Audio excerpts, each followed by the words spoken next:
మగువ ఓ మగువ episode number 125 review. ఈరోజు episode అంతా ఏదో సినిమాటిక్ వ్యూగా ఉందన్నమాట. అంతా సినిమాలో క్లైమాక్స్ సీన్ జరుగుతుంది కదా, ఆ విధంగా ఉంది. తప్పకుండా చూడండి. సింధూర గంగాలమ్మ తల్లి దగ్గర ప్రార్థిస్తూ ఉంటుంది. ప్రాణం కావాలంటే నా ప్రాణం తీసుకో, మా అత్తమ్మను మాత్రం బ్రతికించు అని చాలా ఏడుస్తూ ఉంటుంది.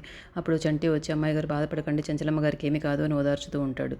ఇంతలో పూజారి గారు వచ్చి మీ అత్తమ్మని కాపాడుకోవడానికి ఒకే ఒక మార్గం ఉందమ్మా అని చెప్తారు. ఏంటి పూజారి గారు చెప్పండి, అది ఎంత కష్టమైనా నేను చేస్తాను అంటుంది సింధూర.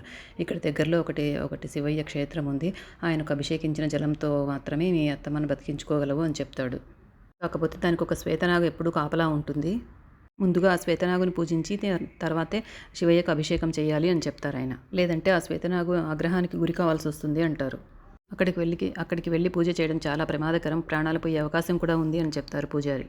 నా ప్రాణాన్ని పనంగా పెట్టైనా సరే మా అత్తమ్మ ప్రాణాన్ని కాపాడుకుంటాను, అక్కడికి ఎలా వెళ్ళాలో చెప్పండి అని అన్ని వివరాలు తెలుసుకుంటుంది సింధూర. పూజారి గారి వివరాలన్నీ చెప్తూనే పరిగెత్తుకుంటూ వెళ్ళిపోతుందన్నమాట, ఎవరికి చెప్పకుండా కూడా సింధూర. అప్పుడు చంటి అమ్మాయి గారు ఆగండి నేను వస్తానని చెప్పి చెన్నకేశ్వర్ గారికి ఒక మాట చెప్పి పరిగెత్తుకుంటూ సింధూర వెంట వెళ్తాడు చంటి. తర్వాత చెన్నకేశ్వర్ గారు సింధూర కనిపించకపోవడంతో సింధూర ఏదనేసి అక్కడ పూజారి గారిని అడుగుతారు. అమ్మాయి గారు అక్కడ ఒక శివుణ్ణి అభిషేకించడానికి వెళ్ళారు, అక్కడ ఒక శ్వేతనాగు కూడా ఉంటుంది, అవన్నీ చెప్పినా కూడా వినకుండా వెళ్ళారు అని చెప్తారు. దాంతో ఆయన కంగారు పడతారు. సింధూర చంటి అలా అడవిలో పరిగెత్తుకుంటూ వెళ్తుంటే అక్కడ ఒక ఘోరాలు తపస్సు చేస్తూ కనిపిస్తారనమాట. అక్కడ పెద్ద శివుడి ప్రతిరూపం ఉంటుంది, ఆయన చుట్టూ అందరూ తపస్సు చేస్తూ ఉంటారు. అక్కడికి వెళ్ళి నమస్కారం చేసుకుని స్వామీజీ అని పిలుస్తుంది ఆ ఘోరాలని. అప్పుడు ఎవరమ్మా నువ్వు అని అడుగుతారు వాళ్ళు. స్వామి మా అత్తమ్మను పాము కాటేసింది, కాబట్టి ఆ విషయం తగ్గిపోయి మా అత్తమ్మ బతకాలంటే నేను శ్వేతనాగుని పూజించి శివయ్యకు అభిషేకం చేసి ఆ జలాలతోనే మా అత్తమ్మను బతికించుకోగలను, నేను ఆ పూజ చేయాలి, ఎలా చేయాలో చెప్పండి అని అడుగుతుంది. అప్పుడు ఆ సన్యాసి గారు, ఏమ్మా శ్వేతనాగుని పూజించడం అంటే మీ ఇంట్లో ఏదో పటాలను పూజించినట్లు కాదు, చాలా ఆగ్రహం ఉంటుంది ఆ శ్వేతనాగుకి, ఏదైనా చిన్న పొరపాటైనా నిన్ను కాటేసి చంపేస్తుంది అని చెప్తారు. ప్రాణం పోయినా పర్వాలేదు అనుకునే వాళ్ళే ఈ పూజ చేయాలి అని చెప్తారు. నా ప్రాణం పోయినా పర్వాలేదండి, మా అత్తమ్మను మాత్రం బ్రతికించుకోవాలి, ఈ పూజ ఎలా చేయాలో చెప్పండి అని అడుగుతుంది. అప్పుడు చంటి అమ్మాయి గారు ఆలోచించండి, ఇది చాలా ప్రమాదకరమైన పూజ అంటాడు. అయినా పర్వాలేదు చంటి, నా ప్రాణం పోయినా పర్వాలేదు, అత్తమ్మ బ్రతకాలి అంటుంది, చెప్పండి స్వామీజీ అని మళ్ళీ అడుగుతుంది. అప్పుడు ఆయన అలా చెప్తారు, ఈ శివయ్యకి 108 బిందెలతో అభిషేకం చేయాలి, ఆ శివయ్య కంఠంలో విషం దాగుంటుంది కాబట్టి అలా అభిషేకించిన నీళ్లు విషంతో సమానంగా మారుతుంది, పరమశివుడిని స్పర్శించిన ఆ విషం ఆల్రెడీ విషం సోకిన వాళ్ళకి పరమ ఔషధం అవుతుంది అని చెప్తారు. విషపూరితమైన ఆ తీర్థాన్ని మీ అత్తమ్మకు తాగిస్తే ఆమె తప్పకుండా బ్రతికి తీరుతుంది అని చెప్తారు. కానీ ఒక విషయం గుర్తుపెట్టుకో తల్లి, శివయ్యకు చేసే అభిషేకం మనసులో ఏ ఆలోచన లేకుండా చాలా నిష్టగా చేయాలి. నువ్వు చేసే పూజ శ్వేతనాగుకు నచ్చితేనే శాంతిస్తుంది, లేదంటే ఉగ్రరూపంతో కాటేసి చంపుతుంది అని చెప్తారు. తంటి వద్దని ఎంత చెప్తున్నా కూడా సింధూర వినకుండా గబగబా ఏమాత్రం ఆలస్యం చేయకుండా వెంటనే బిందె తీసుకుని పక్కనే ఉన్న చెరువు దగ్గరికి వెళ్ళి నీళ్లు తీసుకొచ్చి అభిషేకం చేయడం మొదలు పెడుతుంది. అలా నడిచి పాపం కాళ్ళకు రక్తం వస్తూ కింద పడిపోబోతుంది.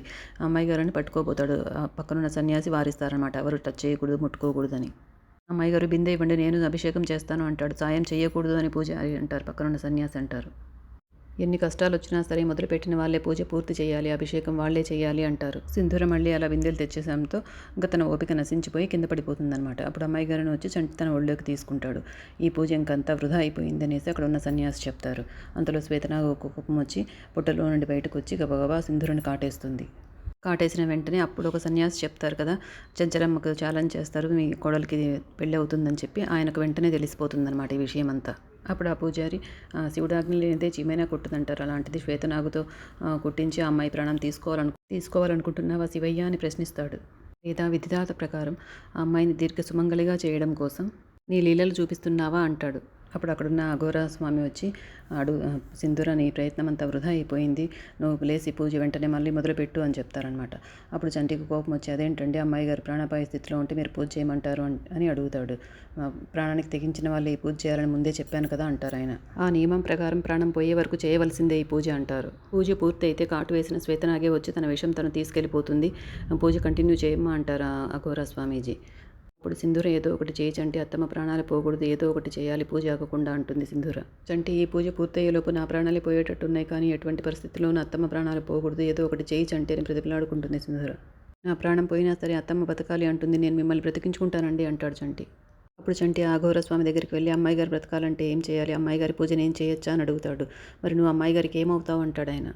నేనేమి కానండి, ఆ ఇంట్లో పనివాడిని అని చెప్తాడు. పోనీ ఆ విషం ప్రయోగం జరిగిన ఆమెకి నువ్వేమైనా బంధువు అవుతావా అని అడిగితే, లేదండి ఆ ఇంట్లోనే నేను పని చేస్తున్నాను అంటాడు. అయితే నీకు అర్హత లేదు అంటారు. ఒకవేళ నువ్వు ఈ పూజ చేయాలి అనుకుంటే ఆ విష ప్రయోగం జరిగిన ఆమెకి బంధువైనా అయి ఉండాలి, లేదా ఇక్కడ ఈ పూజ చేసే ఈ అమ్మాయికి నువ్వు భర్తవైనా అయి ఉండాలి అంటారు. అప్పుడు అంతా చంటి షాక్ అయిపోతాడు. ఏది కానప్పుడు నువ్వు ఈ పూజ చేయకూడదు అంటారు. అప్పుడు చంటికి వెంటనే తన జేబులో ఉన్న అమ్మవారి కోసం తెచ్చిన తాలిబొట్టు కనిపిస్తుంది. దాన్ని తీసుకెళ్ళి అఘోర స్వామిని అడుగుతారు. ఇది నేను అమ్మాయి మెడలో కడితే నేను భర్తనవుతాను, నాకు భర్త హోదా వస్తుందా, అప్పుడు నేను ఈ పూజ కంప్లీట్ చేయొచ్చు అని అడుగుతాడు. తప్పకుండా చేయొచ్చు అని చెప్తారు. అయితే నేను ఇది అమ్మాయి గారి మెడలో కడతాను, ఆ తర్వాత నేనే పూజ పూర్తి చేస్తాను అంటాడు. కానీ సింధూర ఒప్పుకోదనమాట. వద్దు చంటి, నా ప్రాణం పోయినా పర్వాలేదు, కానీ నువ్వు మాత్రం ఇలాంటి పని చేయొద్దు అంటుంది. లేదమ్మాయి గారు, నేను మిమ్మల్ని నేను ఎలాగైనా నేను బ్రతికించుకుంటాను, మీ ప్రాణం పోనివ్వను, ఎవరేమనుకున్నా నేను పట్టించుకోను, నేను తప్పకుండా మిమ్మల్ని కాపాడుకుంటాను, మీ మెడలో తాలిబొట్టు కడతానని బలవంతంగా తాలిబొట్టు కడతాడు. ఎపిసోడ్ అయిపోతుంది. ఇక రేపేం జరుగుతుందో రేపు తెలుసుకుందాం.